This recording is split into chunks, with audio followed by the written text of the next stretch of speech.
My name is Akosia Annabelle. I'm the founder of the Tech in Ghana conference and also of AB 2020. We're a communications and events company that promotes and connects the Africa investment and business community. We're also very passionate about ensuring the narrative of Africa's entrepreneurial and tech space is included in global conversations such as this.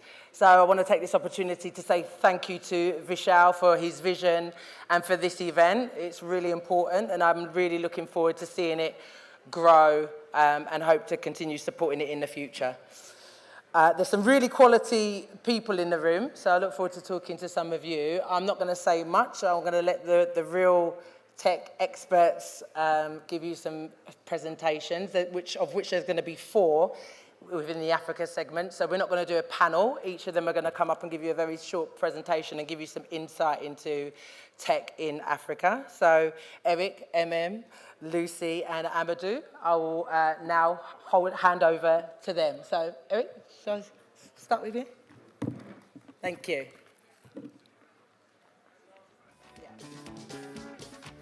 Okay, thank you very much, Akosia. And my name is Eric Osia-Kwan. I'm from Ghana and run a fund called Chanzu Capital. And I just wanted to start by setting the context a little bit by giving you the true size of Africa.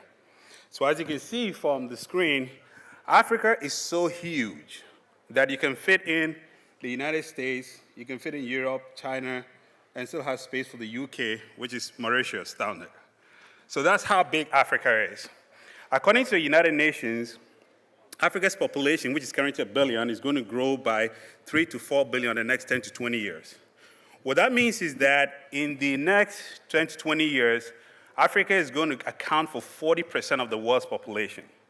So Africa is going to be an integral part of the world's marketplace in terms of innovation, technology. And that's why we as a fund believe that the opportunity for investing in global tech is in Africa. And I'll point to how we came to this conclusion. So in 1998, there were more landlines in Manhattan than the whole of Africa. Fast forward a decade later, in 2008, there were more cell phones in Africa than the whole of the United States. What it means is that within a decade, Africa leapfrogged into the information age and went straight to mobile. And according to this chart, which is a report that was done in 2014, adult cell phone ownership in Africa came to par with the United States. In other words, Africans began to appreciate the value of owning a cell phone. So in Africa, the cell phone is the computer. Most Africans are seeing the internet or their connection to the web is through their cell phones, which is quite different from how the West experienced the web. And so a lot of the innovations that you are seeing from Africa is mobile-based. And one of them is mobile money, which I'm sure some of you in this room have heard about, because mobile money today is now in Europe and in the US. It started in Africa. So you're going to see more and more innovations that are coming out of Africa. And the next slide shows you the ecosystem that we've built in Africa. Today, you can see that there are about 314 active hubs where entrepreneurs are building these technologies. And you can see them in countries all the way from the north to Cape Town. And you're seeing here also on this slide some of the countries that are leading this revolution, which we call the King's countries, which is Kenya, Ivory Coast, Nigeria, Ghana, and South Africa.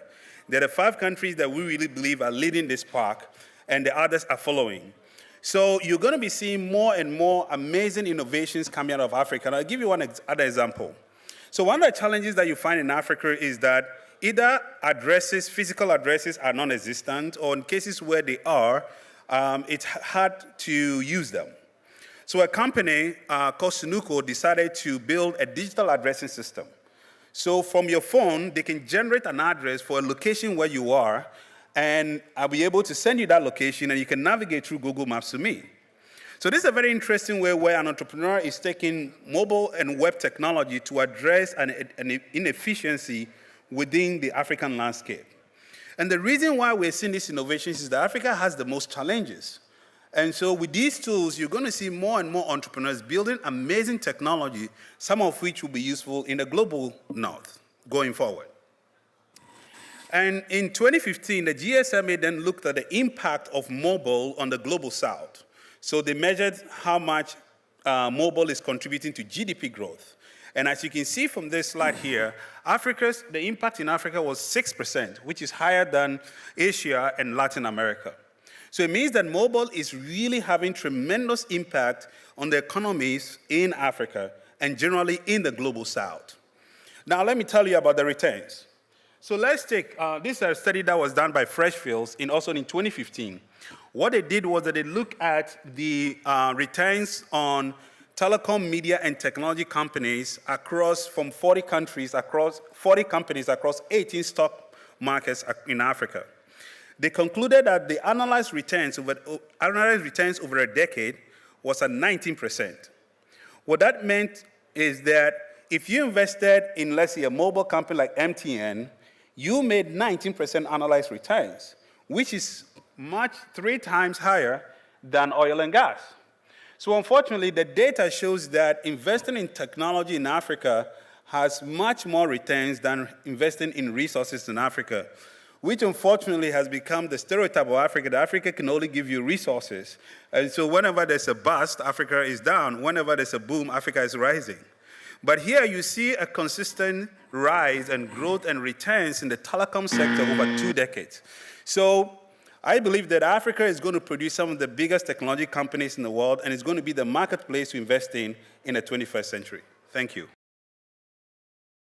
So my name is Ritu Sanga. I am the co-lead of TLA Africa. So for those of you who don't know what TLA is, that's the Tech London Advocates, which has about 5,000 members around the world at the moment. We are the only group that is actually a continent-specific group. It's very difficult to actually have a country group in Africa at the moment. Our main remit, basically, is to connect African startups that are in the diaspora with African startups that are on the continent, especially through the main hubs, as Eric mentioned earlier. Some of the bigger ones that we that we have relationships with are in Nigeria, in Kenya, in Ghana, in Rwanda, and also in South Africa. Now, whilst Eric has kind of shown you exactly what the capabilities are across the continent from a technology perspective, and the fact that yes, we are leapfrogging across the continent, you'll hear lots of stats that are thrown around about mobile and mobile penetration. There's 500 million mobile subscribers on the continent at the moment, as it stands. But then when you look at internet penetration, it's only around 35%. So there are still some issues that we need to resolve, and what that ultimately comes down to is infrastructure. We can talk about technology all day long, but without infrastructure, we are not going anywhere as a continent. So, all these various different startups, all the technological innovation that's happening, you still need a building to actually be in. So the hubs actually need buildings, which are actually quite expensive. You need 24-hour electrification, which actually the continent has about 30% electrification across the entire continent at this moment in time. And then, of course, you actually need to have, good, stable Wi-Fi. Well, it's very expensive on the continent at the moment. So this is where my startup, which is called Bankability, actually comes in. One of the biggest issues across the continent at the moment is the fact that there are a lack of bankable projects on the continent. And when I say bankable, we're talking about investable. There's a lot of money that's chasing very, very few deals at the moment. So where you have development finance institutes that disperse funds to fund managers, there is a 7 to 9 year gap between the disbursement of funds and the commitment of funds to actual projects. We are currently building a platform at the moment that actually automates the process of due diligence while simultaneously actually bringing those projects to bankability. So if we can get a lot more projects that are bankable across the continent, that means that we'll have more, we'll have the electricity problems that are actually solved because a lot more of those projects are getting funded, whether it be agriculture, telco, manufacturing, etc. By actually increasing those, we then are able to really start to do very exciting things with technology, because there is actually somewhere for these, for a lot of the innovative guys in technology to go and do what they need to do and do their genius in order for the continent to really become what it should be, which is, at the forefront at technology because of the massive opportunities that are actually there at the moment. If you want to talk to me a little bit further, please do so. I'm over at the booth at the back there. I'm quite happy to come talk to you about what I'm doing and a little bit more about Africa from an infrastructure and technological perspective. Thank you. Right, good afternoon, everyone. Good afternoon. Don't be so sort of glum and tired. I know it's sort of, later in the day, but, let's stay awake and alive. My name is Lucy Quist. I have spent the last 10 years working in telecommunications in Ghana, in Africa. I don't like using the word Africa very often because I think it belies, it undermines the truth. But yes, on the continent for the last 10 years. And I was most recently the CEO of one of the telecom companies in Ghana in particular. I now run a company called Quist Blue Diamond. Obviously, it's my company. And I want to tell you a little bit about the continent from the perspective of technology and ecosystems and why what we're doing here today and what we continue to do is so important. I will start off by saying that I think we need to disaggregate and de-average when we're talking about a continent, because it's a continent of 54 countries and so many people, which I'll mention in a moment. And I'm sure as technologists and scientists and people who are interested in innovation, we know all too well that looking at solutions that are supposed to just be one size that fits all just simply doesn't work. I think for innovators like yourself, the greatest opportunity that Africa presents is this, is Africa's demographic dividend. Now, Eric touched on it in his presentation, but today, Africa has a population of about 1.2 billion people. By 2050, that number is set to double, which means in our lifetimes, I'll be an old woman, but hopefully there's some young people in here. Africa will have at least half of its population under the age of 35. Now, any marketing, any technology company will tell you that that just represents such a great growth opportunity.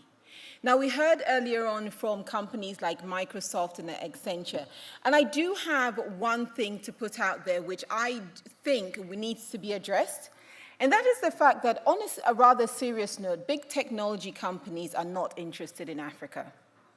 And I'm happy for anyone to corner me after this, but having worked in telecoms for the last 10 years, I can categorically tell you that the biggest technology game in Africa on that kind of large scale still remains telecoms, which in my mind is not innovative enough. And so hopefully that game is going to start to change. Google has just announced that they're launching their first AI center in Africa, in Ghana. I think it was announced today. Today, of all days, we're finally getting Google's first AI center that looks at this opportunity. So what do I really encourage tech companies to look at? I think ultimately what really matters is the fact that the solutions that we think of have to be contextually right. We think of solutions and we talk about, technologies as opposed to solutions. So we talk about AI, and we talk about blockchain, and we talk about, Bitcoin, and all the fancy things. And I say we need to take a step back and actually ask ourselves, what solutions do these technologies actually present? And to me, to address that, is to say, what is the greatest need and opportunity on the continent today? The greatest need is actually developing human capital. And whatever it takes to develop human capital is what we actually need to be working on and how we need to be applying these technologies. Because if we're going to be faced with 2.4 billion people, we need 2.4 billion people who have been developed to the point of helping themselves. That's what Africa really needs, and that is the real technology and business opportunity. I simplified it and presented two very, relatively basic examples of healthcare and education. But equally, if you talk about Eric's example around SNU Code, of course, you can't build a viable a modern-day retail business without an addressing system, which is one of the things we are working on at Quist Blue Diamond. We're looking at retail innovation, but we're not looking at just the technology. We're looking at the operations of it. So if you want somewhere to bet your money and you want to make big money from your technology innovation in Africa, think about the solutions that are relevant to preparing that many people for the future. And in order to do that, then you'd have to think very systemically. And that's why, I was keen to be here today about this whole conversation on ecosystems, because I think when you're looking at it from a somewhat more mature marketplace, it's easy to think of the ecosystem purely in terms of the technology and how the technologists have to interact with each other. But I would argue that we need to take it a step further. We need to look beyond the technology and look at the human capital. And in addition to that human capital, when we marry the two together, then we really have to build the right operating models. And again, this is where companies come with innovations and ideas and they say, well, the idea didn't work. Well, your innovation isn't going to work with the right operations to support it. And I did hear the buzzer, so I am going to wrap up really quickly. And I'll give you an example of a company that has really looked at this from a more systemic point of view as opposed to just technology solution. So there's a company in Nigeria, I know the young lady quite well, called Blood Bank. I don't know whether any of you have heard of Blood Bank. And Blood Bank essentially it does what it says on the can. She delivers blood, except she delivers blood to patients who need it in real time. Her system is able to quickly match the patient to the blood source. She's able to then provide the transportation to get the blood from the blood bank to the patient in real time, well, almost real time. That's a solution that looks at the human capital to support really driving the system. It looks at the technology to match supply and demand in a very short space of time. And she has an operating model that is transformative because she delivers by motorbike, but she makes sure the blood gets there. So the storage is with her. And she's changed the whole model of what we traditionally see as how blood is stored and blood is delivered to meet the context of the needs of the people that she is serving in Nigeria. Hopefully, I've shed a little bit of light on what's going on in the continent, and I really appreciate your attention. Thank you. Hello, my name is Amadou Dafi. I run a company called GES out of the Horn of Africa, Ethiopia. Oops, my phone is vibrating. So what we are a center of excellence for software engineers. We've been talking about talent all morning. And we really believe that in order to really transform the continent of Africa, you need to sharpen the talent, make it more specialized in some areas such as we mentioned blockchain. So there's actually blockchain developers in Africa who build a solution on top of Ethereum, on top of Stellar, building side chains. We also talked about AI. Some of you probably don't know that Sophia, the robot, was actually version 3 was actually coded entirely in Ethiopia. So there's a tremendous opportunity for bringing the talent of Africa to actually be able to compete. The reason why I believe that is because technology is one of the areas that Africans can actually compete in a sense where it's a low barrier to entry. All you need is a brain and a laptop, and you can potentially become the next Zuckerberg. So you may want to brace yourself. This is what the future of Africa would be, and also the world. There's a research to show that Africa will be the next IT outsourcing hub. There's no choice around it. Even country or subcontinent like Eastern Europe, Asia, India are even looking to Africa in terms of outsourcing because of a lower cost of labor but high quality developers. So this is going to happen. There's a fundamental problem that the world has, and Africa has it as well, is the lack of software developers or specialized software developers. The second one is employment, right? Once you're trained, you know what you're doing, how do you get job opportunities? And furthermore, if you're a startup, where do you get the talent? Some of the African companies who are doing very well in the continent actually import talent into their country, which makes it non-sustainable because if you only have funding for a certain amount of money, and you have to import people from America, Europe, or Asia to actually build your local solution, doesn't make sense. So this is the fundamental problem that the entire globe is facing. The talent, the resources, and the revenue. So what we've done at GES, we say, you know what, let's build an ecosystem that takes care of all the three. One, we train software engineers to be specialists in what they do. For example, we can train fintech engineers that know how to integrate to payment system. Once they graduate, we'll put them up for grab for startups across the world, Africa first, then the rest of the world. to be able to work for their products at a very low cost, but at the same time producing quality code. And lastly, because software engineers by nature, because I was a software developer myself, we are very entrepreneurial. So every now and then, I don't want to get a job, I actually want to go out there and build my own company. So we also provide the resources to allow software engineers who become entrepreneurs to actually do what they need to do. So in a very short period of time, in a year and a half, we were able to graduate 300 people who are sharp developers. So if you're out there in your London startup and you're looking for developers who are not traditionally found in Eastern Europe or Asia, you can actually talk to Gebea. We have a booth out there. Thank you. Well, that was a very quick but hopefully impactful snippet into tech in Africa. If you want to find out a bit more about what any of these speakers or what AB 2020 does, please do visit us behind the booth. We have a free newsletter that we distribute. We've got a Tech in Ghana business mission coming up in October. We're open to partnership and collaboration, so please do come and talk to us. Enjoy the rest of your day. Thank you.